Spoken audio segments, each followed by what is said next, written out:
Welcome into Celtics Late Night. Ben Vallis here alongside Jake Eisenberg. And Jake, we're here for a special fan therapy edition of Celtics Late Night. 2 losses in a row for the Celtics for only the second time this season. And these two feel particularly brutal, I think, just because of the lofty expectations going in and losing to who we know we probably need to beat at some point if we are going to get to the finals.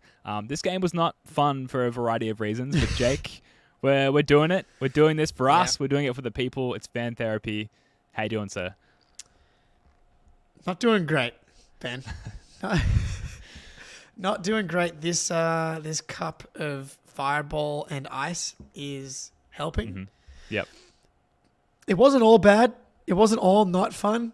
There were certainly moments, but it was tense. I certainly felt this one emotionally throughout. Like, it absolutely felt like a playoff game the whole way through.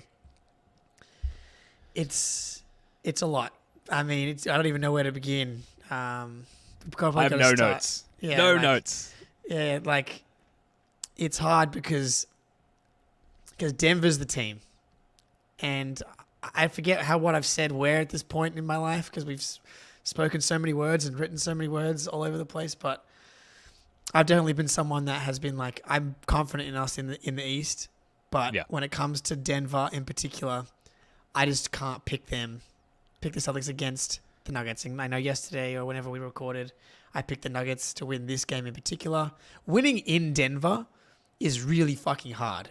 Like, don't care who you are. Like, it just is really hard, especially in a game like this, in a game that they're really locked in for. It's just really, like, they're gunning for the 1 seed as well.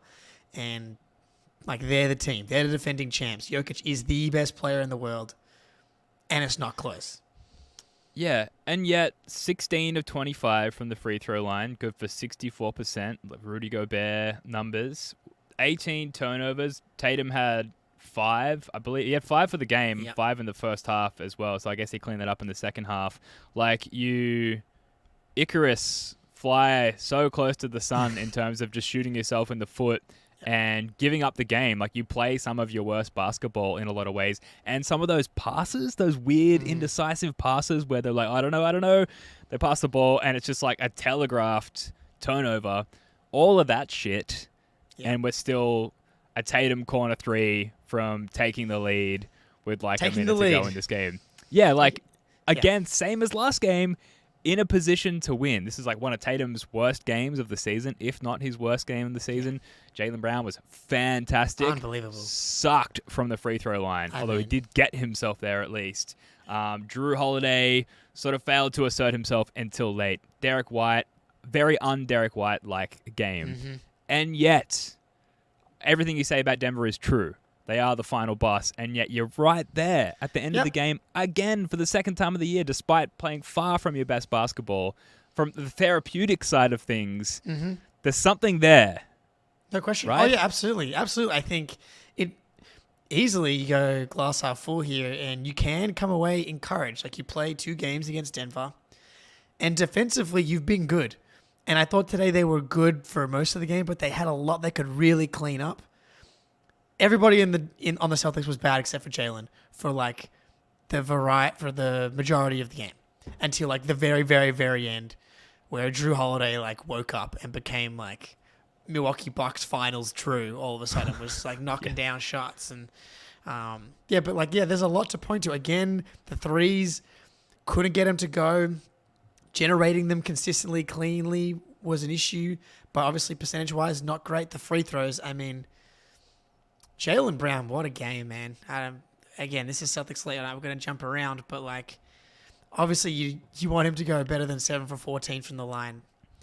But like, at least those possessions ended in 50%, that's 1 point per possession. That's not the worst thing in the world.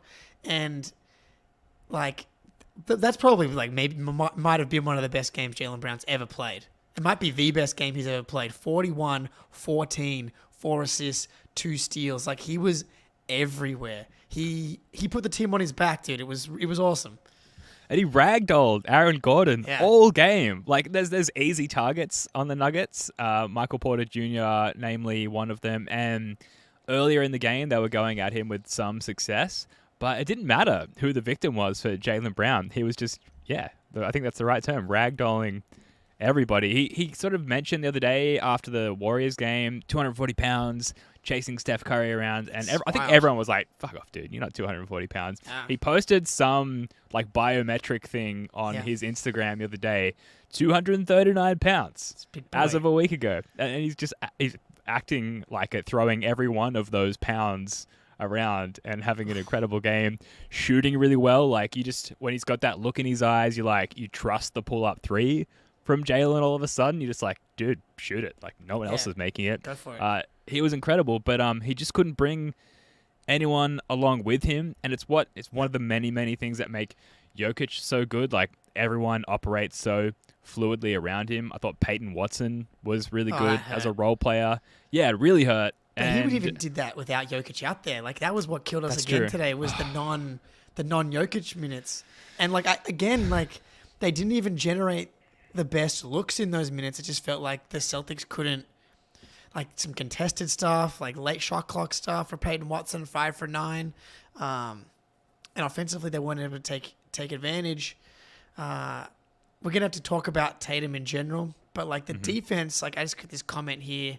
Firstly, shout out to anyone that's watching now, especially, obviously, because I know it's very late at times. I'm sure that actually we've got the time zone gang, I'm guessing, out here. Actually, let us know in the chat where you're from. I know, we got a couple. We got Ozra from Australia. I see you. But it's quite interesting to me because I know it's like 5 a.m. or something US time or something like that at this point. I think we'll throw this up on the podcast feed as well, just because even if it helps one person, I think it's worthwhile. Shout out to anyone that's listening to this on YouTube later or on the audio feed. Like we appreciate all of you. We're going through this thing together. Still a risky click. Look, hey, we're all going to get through this. So this comment here, though. JT just standing around watching Aaron Gordon get lobs at offensive boards was one of the most infuriating things of the season. So just, before I came on here, I went back and watched every made field goal for the Nuggets, because that's was my experience watching live as well. And it wasn't, on my look, it wasn't Tatum just losing Gordon. It was Tatum as the secondary guy, and he looked like he was the guy who lost Gordon late. And so I thought defensively, they were good for the most part, as I said, but they had some miscommunications early, especially. But this is the part of the game that they lost. Going into the game yesterday, I was like, can you shut down Murray? In the first game, he goes 15 for 21, just insane. But today, you hold him to 7 for 18. If you tell me before this game you hold Jamal Murray to 7 for 18, MPJ 4 for 9, 1 for 4 from 3, KCP 1 for 4 from 3, I'm like, okay, Jokic is going to do his thing, 11 for 19, 32, 12, and 11. That's fine. But Aaron Gordon, 8 for 15. And a lot of those on that back cut stuff. And I went going back to watch, it's Tatum, KP defending a Jamal and Jokic pick and roll. And Tatum kind of gets caught up on the screen because Jokic is an incredible screener. He's a monster. And Drew comes up to help. And it's just easy. And it's Jamal to Gordon. And it's And that happened a variety of times. Jokic on the offensive rebound. Oh my God. I mean, objectively one of the coolest plays. You'll see the putback dunk by Aaron Gordon. But so KP, and honestly, to KP's credit, I thought he played Jokic tough. No one can stop Jokic. No one can stop Jokic. He forces a miss, but Jaylen has come off Gordon to help late on Jokic and just wide open dunk. You have to just accept the percentage chance of Jokic making shots and Jamal Murray making shots, even if it's a high percentage floater. The Aaron Gordon dump-offs, alley-oops, all that stuff around the baseline is a 99% shot. You just may as well live with every other type of shot. Even if Jokic on those little hook shots that he's incredible at, it's still a lower percentage chance than letting Aaron Gordon go wild back there, because it's a dunk. It's just a dunk, dude. Yeah. Well, yeah, I kind of agree with you, but I think that you have to throw a mixture of defensive looks at Jokic. And you have to keep him guessing. You need to at least put him in a position where every time he's got the ball close to the basket with that sure thing floater, which is just ridiculous. And even with 7'4" Latvian Moses KP, who did like we talked about it in the last show, can you put down a 4% reduction on Jokic's output? And I feel like he did at times. He had some good defensive possessions, so that was good. But at times, you do have to send help. If you just give him the same look every single time, he will dominate you, I think. And he kind of did anyway. And the person that you have to send help from always is going to be Aaron Gordon, because he's by far the lowest percentage three-point shooter on that team. But then you also kind of need to keep a fucking eye on the guy, because he's going to cut baseline like he does all the time. This is their go-to play, because everyone doubles Jokic, everyone helps off of Aaron Gordon, and Aaron Gordon knows to cut, and Jokic knows to look for him. It's like bread and butter for those guys. So if you are going to help off of him, which I think that you should at times, you need to kind of keep a fucking eye out for the guy as well, and box him out if he is going to cut. So it's tough, right? Of and course. Despite all that, again, they let the Nuggets get their looks that they like to get. They played the kind of defense that the Nuggets are used to having played against them. I like that they mixed it up a little bit, but they just, despite the randomness of it, they react so well. Jokic, that's just what makes him so good. I'm almost speechless, because it's He's they insane. threw so many looks at the guy, and he just has an answer every time.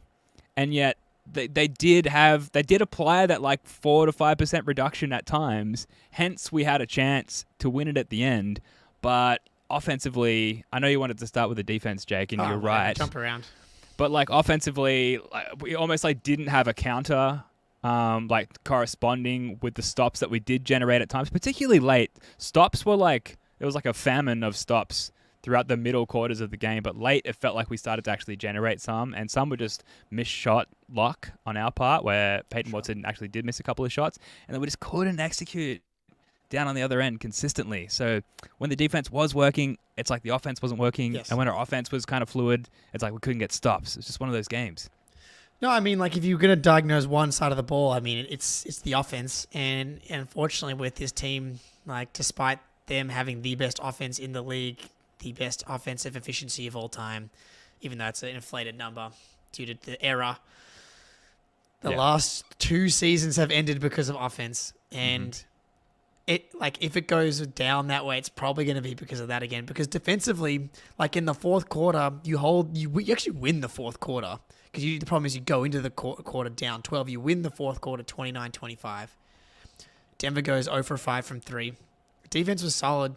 They're gonna get buckets eventually. Yeah. So I was gonna say though in the chat here, just I guess we got Estonia shout out. Yeah. We got Do some shout outs. we got a couple of people from East Coast. We got Benos for that comment before. It's 4:30 in the morning. You sicko, and APB in the chat. Appreciate you, Jamie D. You're a sicko too. 1:30 West Coast. We got Germany 10:30 a.m. A couple of Aussies in the chat, so just wanted to shout those guys out as well, because look, this is a community, just a bunch of sickos trying to make sense of this world that we live in, this Boston Celtics reality. I mean, I'll ask, Well, just different crew to what we normally have on our live streams as well. We normally live stream midday Aussie time, which is 8 p.m. East prime time for people who live around Boston on the east coast of the States there. So obviously now they're all in bed. So nice little and very different crew here on this one. So shout out to you guys. This is great. We're making the most of it, Jake. I want to ask you this, because I think this is important. Do you think that the Celtics can beat the Nuggets in a series? They can. Absolutely they can. Yep. Yes. And the glass half full approach is the takeaways from these 2 games in the off season. There's a lot that you can apply to a playoff series, but you do kind of have to be the best version of yourself all of the time, right? We saw it in both games. So yes, they can, but they have to be really locked in and not let the moment get the better of them, which maybe was the case in this one and maybe the last Denver game as well. So you can't afford Tatum to play one of his worst games of the season. It's time. along with like brutal turnovers from uncharacteristic types like Derek White, like with indecisive passing and things like that, plus a bunch of missed free throws, plus unusually low percentage from three. You can't afford all of those things in conjunction. You can probably afford half of them. That's how good this team is. You can fuck up on 2 of those 4 aspects and still probably win a game and then a series against Denver. You have to be near perfect. You can't be this bad in that many aspects of your game consistently or you will lose. And that's what we saw in every matchup against Denver this year. What do you think? Can they beat Denver in a series? They absolutely can beat Denver in a series. I think it's probably time to talk a little bit about Jason Tatum. Okay, let's do it. We've let him off the hook for 15 minutes and 59 seconds here. For the algorithm. It's like if you're going to beat Denver, Tatum has to be good. And like that's the thing. He doesn't have to be incredible. You're never going to be as good as Jokic. You just can't be as good as Tatum has been in both of these games. He's been bad in both Denver games. Jalen showed up in at least this one. He was bad in the first Denver game too. And I don't know, it's impossible to read into how he was feeling mentally, but like it was a really weird Tatum game. Like there's one thing to be, having the turnovers offensively to maybe be thrown off your game a little bit by the Denver defense. But like what I love about Tatum is how he does everything else. He's an elite rebounder. He's one of the best defenders in the NBA. Mm-hmm. And for him tonight to have 4 rebounds, like and defensively he was okay, but not the guy that he can be and should be in a game like this. And this is a theory I've seen thrown out on Twitter a little bit. Like, Tatum's been deferring a little bit, and especially like the first quarter thing has been Jalen time. Like, you have to have Tatum in the game. Like he has to be impacting the game one way or another, and is like letting Jalen like do his thing, just kind of just subduing Tatum a little bit too much. Like, and then the other part of it is just like you got to empty the clip a little bit. Like for him to he was 3 for 6 for most of this game, mm-hmm. and you were like, we need you to assert yourself, and like he had one really nice take late. We thought maybe he might wake up there. He had a really nice action off ball, and then he smoked the layup. But it was just a really overall weird game. I just would like to see him just like try and enforce his will a little bit more. He definitely got thrown off though by Denver defense, and instead of just like trying to like dissect it, just do what Jalen was like. Fuck it, I'm just going like kamikaze this thing, and I'm launching myself at the rim. I'm gonna just try and get steals. Like Jalen was gambling all over the place. He was just like, let's go. I'm the like athleticism wise, they have the edge in his matchup. Like mm-hmm. Jamal, like the way that Jalen just like overwhelmed Jamal Murray to get that steal late in the game, which turns into the Tatum 3 in the corner. Like that's what I expect from Jason defensively. Is like making those types of plays, and we didn't see any of that from him tonight. He just didn't have it. It was a pretty brutal combination of, the Denver defense was clearly like their focal point was to like take Tatum out of his game, and they were really handsy with him, really physical with him, really Miami Heat-ish mm-hmm. with him, which there's enough like data out there to prove that works. And yet some of Tatum's best games this season have been against the Miami Heat in terms of how he's executed against a similar defense. So I think it was a combination of, the Denver defense was really centered around taking Tatum out of his game, but he seemed like he had a lack of focus, which happens. Like, we don't know what's going on in these guys' personal lives or what's happening with them physically, but he was just like, he just did not show up for this game. And then on top of that, the defense just like completely squared him away as well. So it was a brutal Tatum game. I don't think, like, Tatum has been incredible this season. I know. So I'm not ready to be like reopening some of the conversations from years prior about like his ability to execute in certain situations, his dependability in the playoffs. Like I think we have to be careful not to be too reactive there, especially because we know that the actual media are going to take that route, so someone has to take the more level-headed path. But he's had a couple of rough games here, but I'm not particularly worried about Tatum at this point, albeit, it was a fucking rough game. It was a fucking rough game for Tatum. And just tough to see. It's like, I'm trying to think of the analogy, like, you see your friend go on stage, like, they play in a band, and they get booed. You have a kid, dude. Must be. That's what I imagine. Well, my kid just is winning. My kid is like way cooler than me. I'm like, where do you get this from? Apparently, she's really popular at daycare. And I'm like, well, you're not getting that from me as well. But I've got friends in bands and stuff, and they go up on stage and occasionally, have a shit performance and get booed. And this analogy, I'm losing it, but it's similar, where you know that they can do better, and when they fall way short of that, it's disappointing, and you end up creating a fan therapy episode and streaming it live on YouTube. We don't have to do a referendum on the Tatum's career and Jalen's career, and like someone today on Twitter to me was like, we need these guys to win rock fights. Like, these guys have won so many rock fights. Like, every game in the 2022 Finals one was a rock fight, from Milwaukee all the way through the Warriors series. Mm-hmm. Like, these guys only win rock fights, going all the way back to the bubble. The Toronto Raptors series was like the definition of a rock fight. Like, they have the medal, they have the experience, they have proven they can win and be really good consistently in the playoffs, in big games. Tatum has had one bad series in his life. Jalen has had one bad series in his life. And like this stat going around today from DJ Daniel, the Celtics are 1-6 in the last 7 games against like teams 600 or above. Yep, not good. But like, okay, the sample size, man. Like, can we go back to the full season? Like, that includes the loss against Cleveland. They won the other 2. That doesn't include the win against Milwaukee. It includes the loss against Milwaukee. It's like, it's not ideal, obviously. We would prefer them to win those games.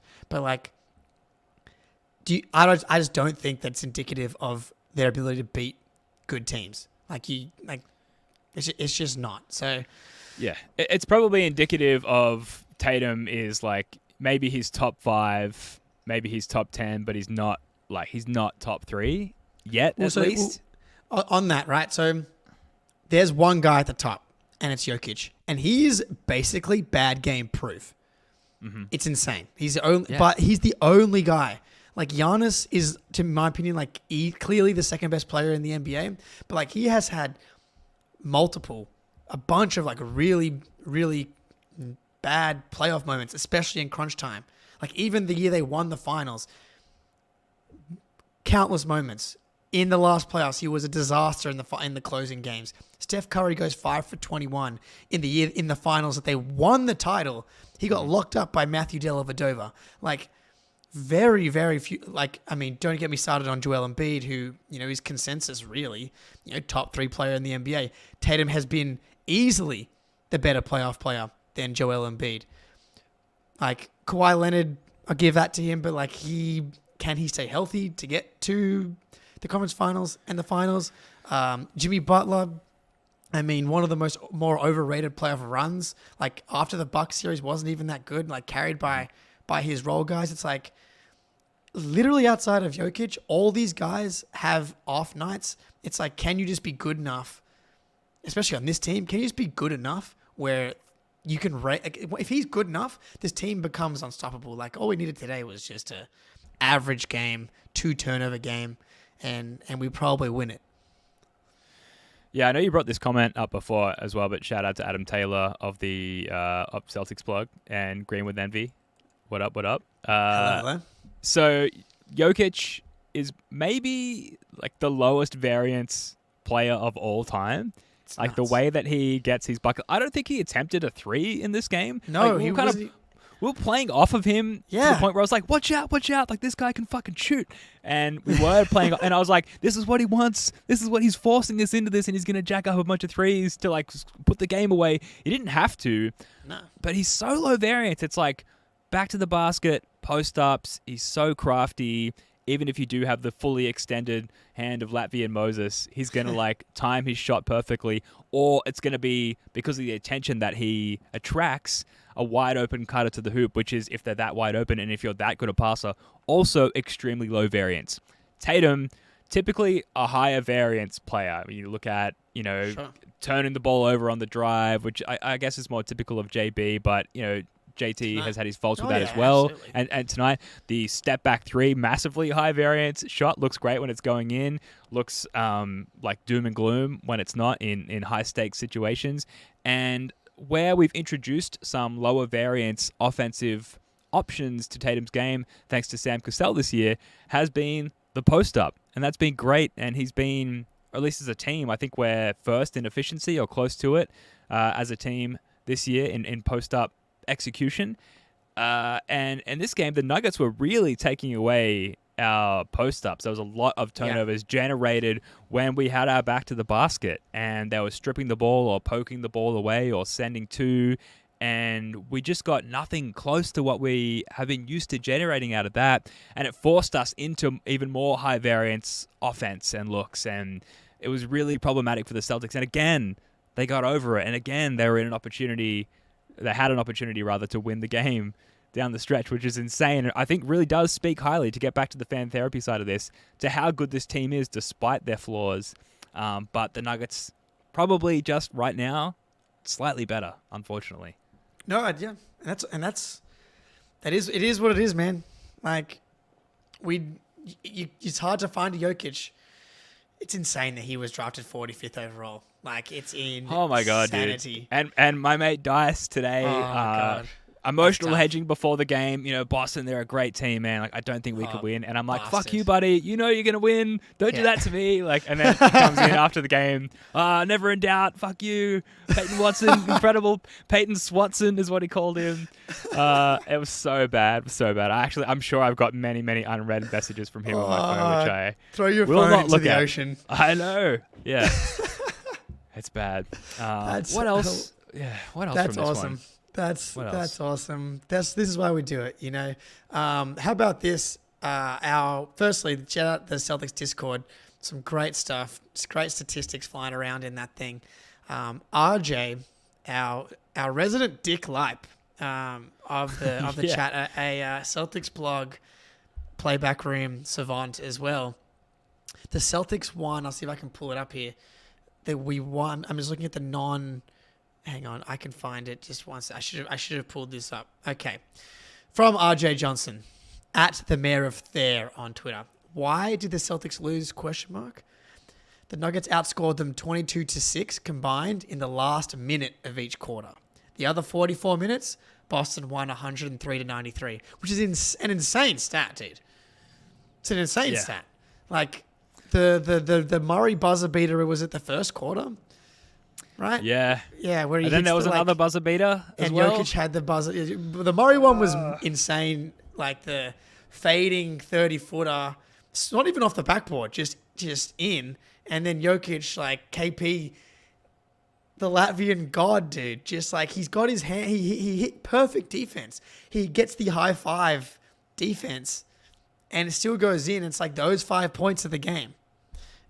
It's tough, which again, like, is it encouraging? But it's like also it's like the Denver Nuggets and Jokic and Murray have some of that magic. Devil magic. Yeah, because coaching veteranship, that's not right. Coaching longevity and experience, Mike Malone has a lot more experience than Joe Mazzulla. Jokic, obviously, a lot more veteran experience than our guys. Like, they shouldn't need that kind of magic, and yet they have all of that experience and then some with that magic and those magical moments as well, which is just depressing. It's like, you don't need it. It's unfair. It's like the rich getting richer. They shouldn't be allowed to do that, and yet multiple times in this game they did. And I'm like baby throwing the toys out of the cot. At that point. It isn't fair. It isn't fair. Stop at my feet.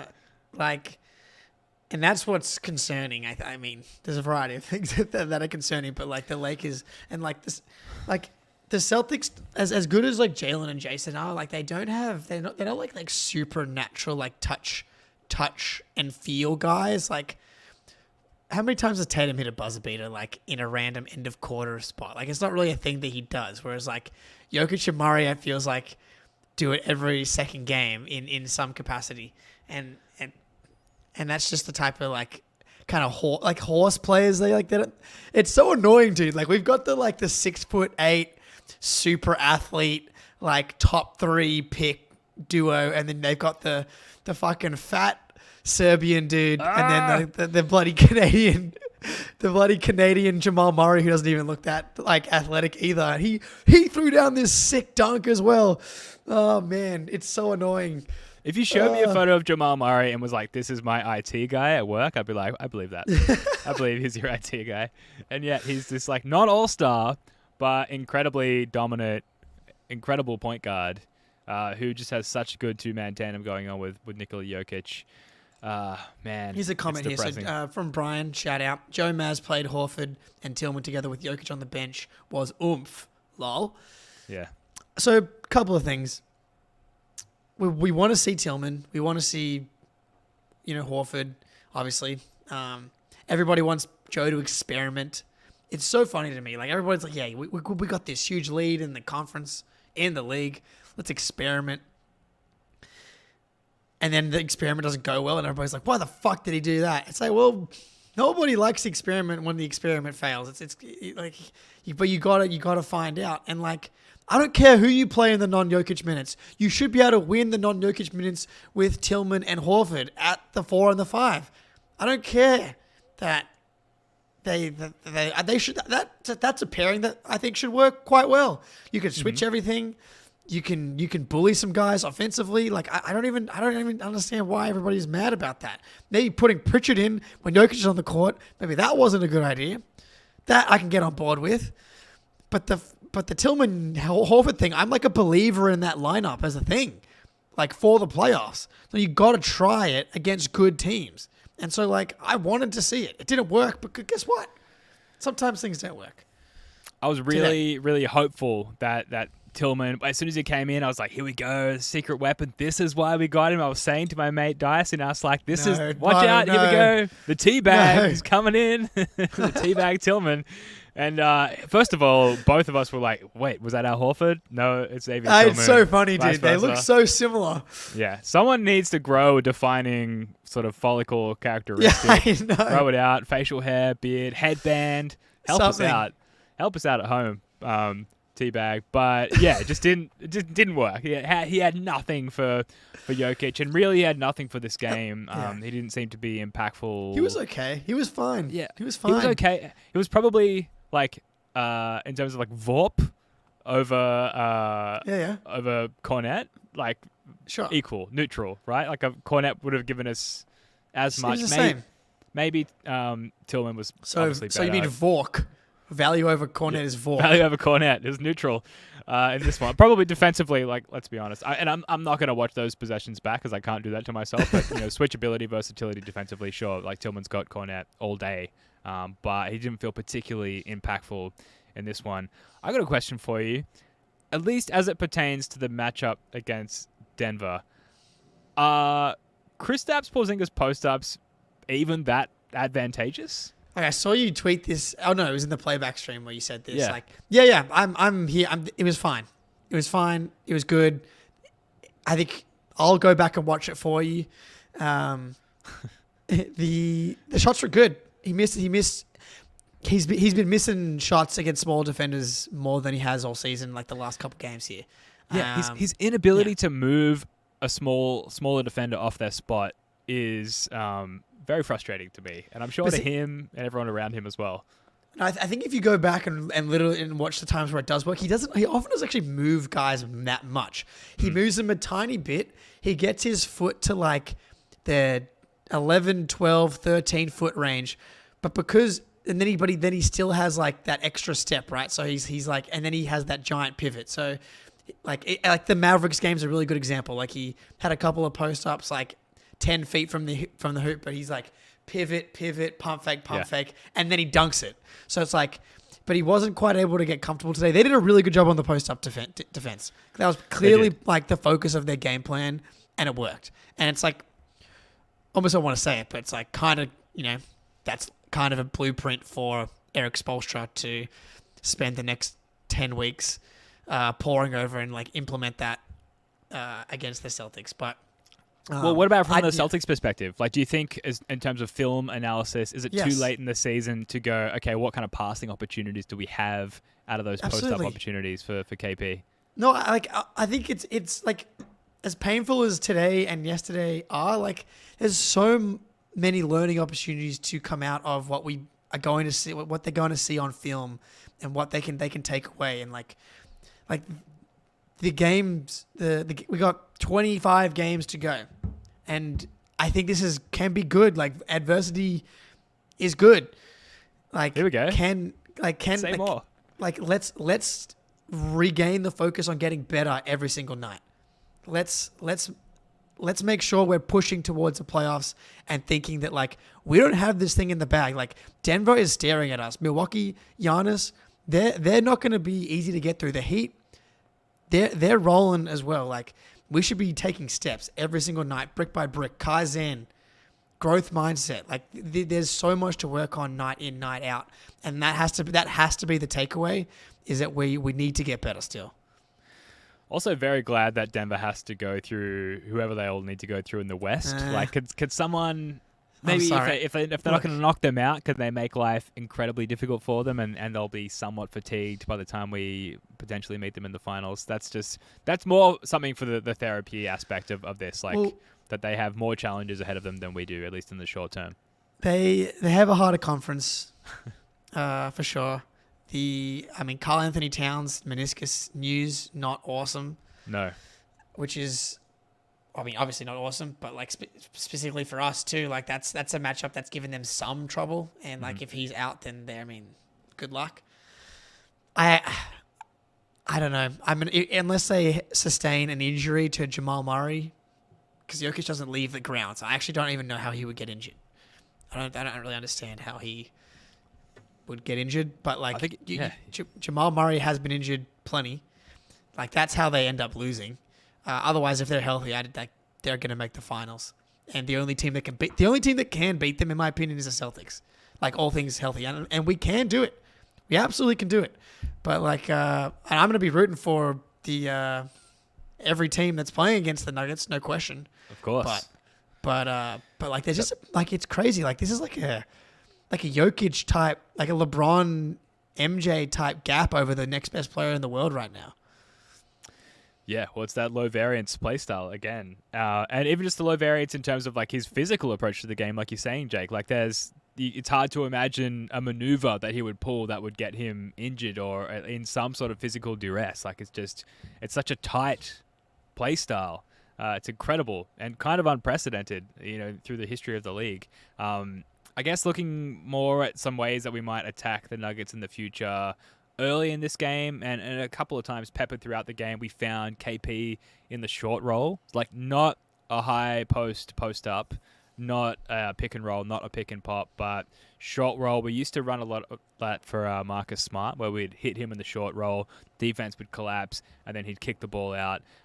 We found KP early in the game on a couple of those short roll opportunities, and it's just like it just gets him in such a good position because usually that comes with the switch as well, or some sort of manipulation of the defense beyond what the opponent are willing to give up. And so you get him in deep post position, you get him on a mismatch. It's just such a good look for KP, and it just didn't feel like we went to that enough. And I think it was you, Jake, you were talking about this on a pod recently where it's like just in general. Maybe it was Spoonie who was like, let's get fucking crazy with KP, run him off pin downs and shit. And short roll was one of the call-outs for that. We found him earlier with one of those. It's like Missoula listens to the show. I don't know. Absolutely, but we didn't get to it consistently. We didn't get to a lot of those, the Derek Tatum pick and roll. Either way, whichever way you want to invert it, Tatum screening for Derek, Derek screening for Tatum, finding Derek in the short roll. Like, Derek was kind of invisible today, which just can't happen. Like, you go, like, I don't know, this is probably reactionary right now, but like, it feels like we need to refocus a lot of our energy on Derek White. Like, we got to get him back to being like the lead initiator a lot of the time, to being like the guy that's running more actions. Because it's like, if we can get the ball to Tatum and Jalen against a manipulated defense, that's going to make the game so much easier for both of those guys. And so get back to that. Like, and he has had a couple of not awesome games in a row here, but like, and it's not going to happen all the time. Like, he's not that good. Like, there needs to be a balance. Also, you don't want him doing that all the time because like he's awesome on the short roll. He's awesome in catch and shoot spots too.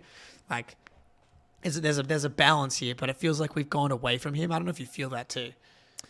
Yeah, I thought Derek White early was awesome defensively, like really solid on switches and also getting over screens and just mucking things up for the Denver guards. But throughout the stretch of the game, yeah, like he's featured more prominently in our successes all season, and our best games have been where Derek White like puts his mark on the game, and we just didn't have that in this one, particularly offensively. So. Yeah, I think getting back to Derek White there's a lot it feels like they need to get back to. If you look in the rear vision mirror after the Warriors game, like we just haven't kind of looked ourselves since then. So, Jake, like how much of all of this is just like the sort of the hangover from the total fucking beatdown of the Warriors, where like if you think about it from Tatum's perspective, Jaylen Brown is obviously on a higher mental plane and is apparently, yeah, is not affected by this. But like Tatum, you get through the Warriors, you get the monkey off your back, and you're like, oh, holy fucking shit! Oh my god, that was amazing. That felt so good. We just beat them by 50 points. Like all of my fears have been absolved. And then it's like, well, you've got two awesome opponents like breathing down your neck coming up next on the schedule, and you just like don't show up for it. Like how much do you think that is an issue? Absolutely. I mean, it certainly looks like it for Tatum in the last two games. So, I mean, why not? I mean, I don't know. Let's switch back to some positives before we get out of here. Sure. But, like, you know, Jaylen, and we've talked about him really taking the responsibility of being the emotional leader.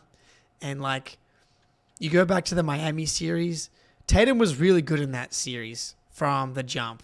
And, like, specifically game 2, he had 34 and 10. And it's like Jaylen was 7 for 22 in that game. But like, Jaylen was the one who struggled in that Miami series. Tatum was really good all the way through. And like, coming into this year, there's a large faction of people that are like, I'm not sure we can win the title with Jaylen. Like, Tatum's not my concern. It's Jaylen. And like, I kind of felt that way a little bit too. It's just like, I'm confident in what Jason's going to bring in the playoffs every year, you know, outside of that Warriors series. And so, to see the way that Jaylen's taken that responsibility this year in the Warriors game, the first quarter, tonight, I mean, for him to come out like that, and it was like, can please someone go with Jaylen? He's trying to drag you all with him. Like he did enough to keep them attached, and all we needed was Derek or we needed Jason to come along, and he didn't. But like, for him to do this in a game where they were really able to discombobulate the rest of the offense, including Tatum, mainly Tatum.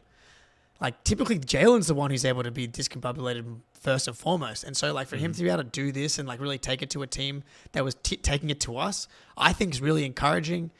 And DJ Daniel in the chat here, Drew being clutch late was encouraging. He kind of rebounded too because he was kind of invisible too. But I think, like, Jaylen in particular, and like that late rally, like that, you have to think that's a positive thing, obviously.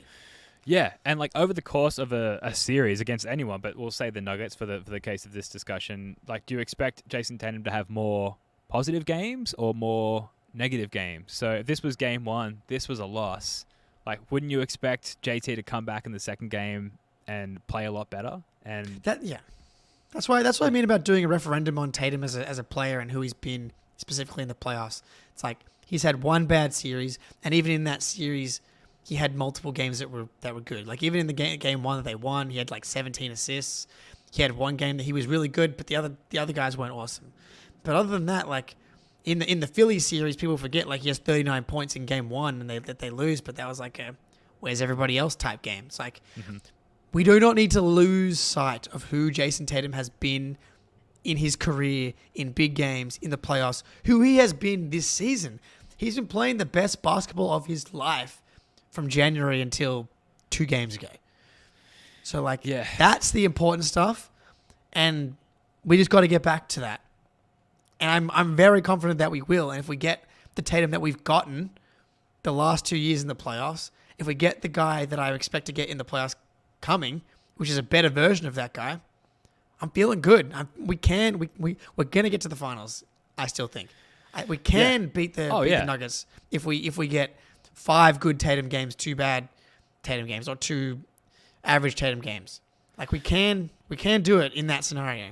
Oh, this team is so fucking good. And the worst part about these two losses is knowing that we will be enduring the like national media narrative against them for the next however many days. Even if we do beat the Suns, like it's going to take a while to recover from this now. But the positive takeaway on top of what you've already said is like we still do have quite a lot of regular season left, and there's plenty of time for us to notch up a few wins and sort of pad that cushion above the second seed a little more in the East, but also for the team to regain their confidence and fans to regain their confidence in the team as well. Like this would probably be a lot more alarming if there was like a week left in the regular season, right? Oh no, because I that's such a Mickey Mouse time of year. But, well, okay, well, let's say 3 weeks or 2 weeks or whatever. Sure. You know, like there's plenty of time for us to recover emotionally. I love how you're like you know it's important for the fans' confidence to recover. It's like is it not? I don't know. Is it? We buy the merch. We you know we are the consumers. We put our money out there and fund this whole enterprise in a way. Absolutely. Oh, yeah. Hey, I was trying to fire everybody up there. I feel better already. The dawn is dark. Wait, what is it? The dawn is darkest before the sun. That's not how it goes. It's always darkest before dawn. That's the one. DJ Daniel, we don't play anyone the rest of the year. We do. We have the Suns on Sunday, who just beat the Nuggets. Like that's a big game, another nationally televised game. We play the Suns 2 times after that. We have the Bucks again. That's going to be a big game. That's really going to be the last one. We have the Thunder again, but that's going to be like even later. And like the later we get into this thing, we're going to have probably a 4 or 5 game lead even on the West. And so like as you get closer, it's going to be like, okay, do we really think about resting and stuff like that? So like the Bucks game, I think is going to shape up. You talk about trying to regain confidence. If we lose that one, it's going to shake people. I promise you. Oh, definitely. For that Bucks game, March 21st, we have a very special guest coming on the show after that game. I won't say who they are, but they are a former Boston Celtic. I know that. I know the answer to this. Yeah.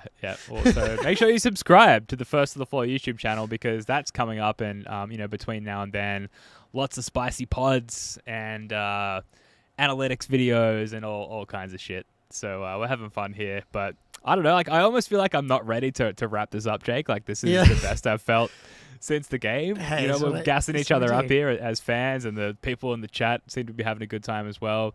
Anything else from this one? Something that I liked was Porzingis' confidence. And that's a guy that I think you talk about confidence, and Tatum looked a little shook and has looked shook at times. You know who wasn't lacking for confidence today was Kristaps Porzingis. Mm-hmm. He got up 23 shots, 3 for 10 from 3. He was rebounding like a monster. He had 12 rebounds. He had the turnovers, but this is like a guy that I just don't. And these Euro guys like Luka and Jokic, these guys are not scared of shit, man.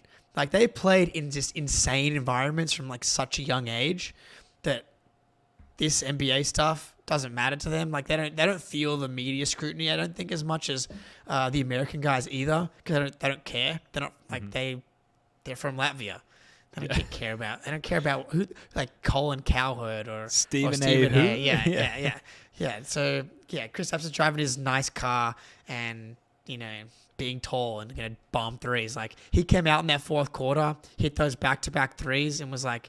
KP. DJ Daniel absolutely played his heart out tonight. He really was awesome. And KP in big moments, all from day one in this season against the Knicks, crunch time, big shots. He's got the confidence to take and make shots. So I think that's really encouraging. A guy that's gonna be super important is he's got giant Latvian nuts.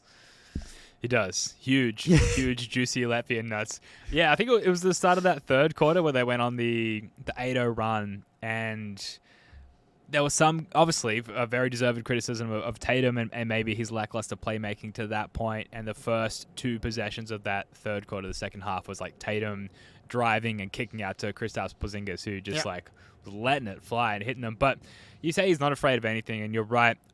I wish that he was maybe slightly more afraid of just being a little too gun-ho with the threes. No, dude. A couple of times where he could have swung the ball, could have found a better shot, and he's Nah. just like, fuck it. I'm like Nah. in another level of the atmosphere to everybody else. Like no one can contest my shot. No, Which I he get. goes he goes 3 for 10. He had like 2 that went in and out.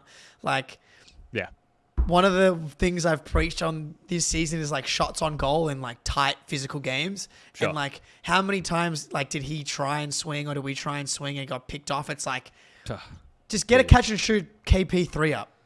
Let it fly, dude. 10 threes from KP, 3 for 10. It's fine. I get all day. Give me 10 more against Phoenix. Let's go. Peyton Pritchard, worst game of the season. He's just not impactful in that. Most matchup. irrelevant appearance Yeah. of the season. Yeah, not good. He can play against Phoenix though. Yeah. Maybe we talk about a little Phoenix action. Yeah, we can talk some Phoenix action. Obviously, they had the goods against Denver a couple of days ago, where we didn't, which makes it a little bit more of a terrifying matchup. Although I think, speaking of like individual matchups, we've got the goods going up against Phoenix, especially without Devin Booker there. So confidence heading into this one, especially when you factor in the inevitable bounce back from the C's too. Got to bounce back here. Like, you don't want to have your only 3-game losing streak kind of start to get to happen. I mean, the good thing is you get Portland and Utah after the Phoenix game, so that's not the worst thing in the world. It's in Phoenix, right? This next one, coming. Yeah. So the good news is the KD matchup is one that Tatum really loves and gets up for, and I don't know why he wasn't up for this one, but like I'm pretty confident he'll be up for the Phoenix one. So especially off the back of this last 2 performances, so that's important. And the type of team that they are, like we shouldn't have too many issues with their defense, which is a good kind of bounce back spot for us. I meant to run this picture much earlier in the show. Sad Kendall Roy. But what about Derek White? Didn't show out in Colorado, which is what we would expect of him as a Colorado native. But I expected Derek White bounce back in this one. And I expect Jason Tatum to like take the KD matchup personally, and for him to like along with that uphold the standard that we've sort of come to be used to. You know, looking back at that Nets series, there's enough sample size of KD kind of being like locked up by JT. So like, why would he want to let that narrative unravel? So I expect him to uphold that standard.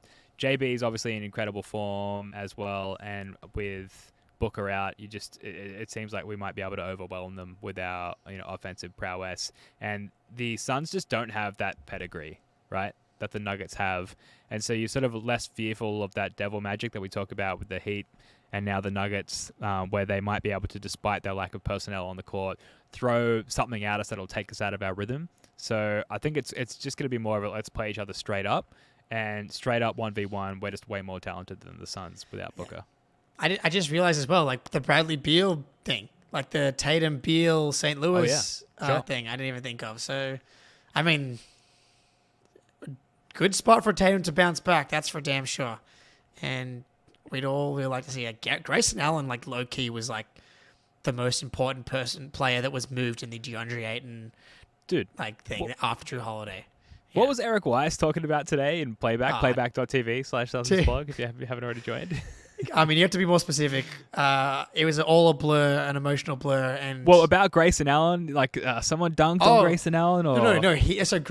Eric Weiss was at some scouting event when Grayson Allen was like 16, and he watched Grayson Allen like posterize Thon Maker, because we were like ranking the most athletic white boys after Christian Brown did something awesome, and it was like Christian Brown, Grayson Allen, Peyton Pritchard, obviously. All the super bouncy white Matt McClung, but yeah, no, Grayson Allen's been really good for the Suns. Like, and low key, like, thank God they got him, because he's been their third most important player, maybe. Yeah. But yeah, I think that's all we got, Ben. I do feel better. Yeah. People in the chat, do you feel better? Let us know. Jake, feeling good after this one? Slightly improved?